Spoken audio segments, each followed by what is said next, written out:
že jste mě vzala i hned, doktorko. V pořádku, Charlie. Takže proč takový spěch, co? Jaký spěch? Chtěl jsem s váma prostě mluvit. Mám na záznamníku 6 vzkazů. To nic, ty tam asi nechal nějaký opilec. Za 5 minut je tu další pacient. Prosím, stručný přehled titulků. Tak jo, chodím s ženskou. To není titulek, ale název celých novin. Já vím, jasně, ale je jiná než ženy, s kterými se běžně stýkám. Jak je jiná?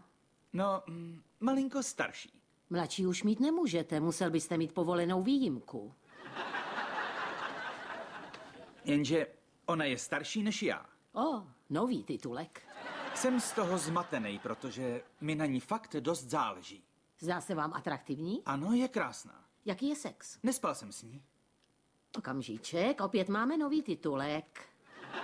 Za váš sarkazmus je přirážka? Ne, není. My spolu skvěle vycházíme. Je vlídná, pečující, chápavá. Cítím se s ní v bezpečí. Shrneme to. Chodíte se starší ženou. Je vlídná, pečující, chápavá. Máte s ní pocit bezpečí a nespali jste spolu. Jsou v tom vůbec nějaké prvky, které bývají ve vztahu žena a muž? Měl bych umět odpovědět.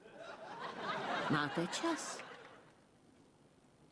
Starší, pečující, vlídná, ošetřovatelka?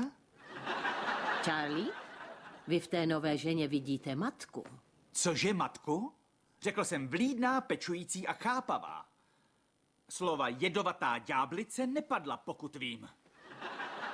Vaše matka vám neposkytla to, co emocionálně potřebujete, proto hledáte naplnění v tomto vztahu. Ne, já v ní nevidím matku. Můj bratr Alan možná ano. Nejradši by jí seděl na klíně a cucal mlíko s prsou. Bez podtextu. Takže Alan jí zná? Jo. Lepí se na ní jako vosa na med a docela mě to štve. Takže vy dva soupeříte o pozornost starší, pečující ženy. Hrajete na jedinou strunu. Co na to mám říct? Hraju z not, které mám před sebou. Vynechte ty svý psychožvásty a řekněte mi, proč jsem zmatený. Už se stalo. Trváte na teorii o matce? Brnk, brnk, brnk. Milý Charlie, už čeká další pacient. Jestli chcete, můžeme se jednou týdně scházet a probrat to. Ani 2krát týdně by to nebylo přehnané. Ne, dík. Svoje démony zaženu jistě na útěk sám. Dobrá. Kolik jsem dlužnej? Beru $200 za hodinu. Byl jste tady 5 minut. Zaokrouhlíme to na $200. Páni, je lehká holka zaokrouhluje. Ta vás nemusí poslouchat, Charlie. S Bohem. Naschle, mějte se.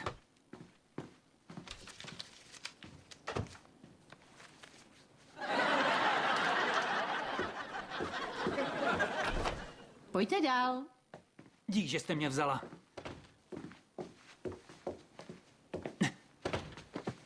Miluju bratrovou přítelkyni.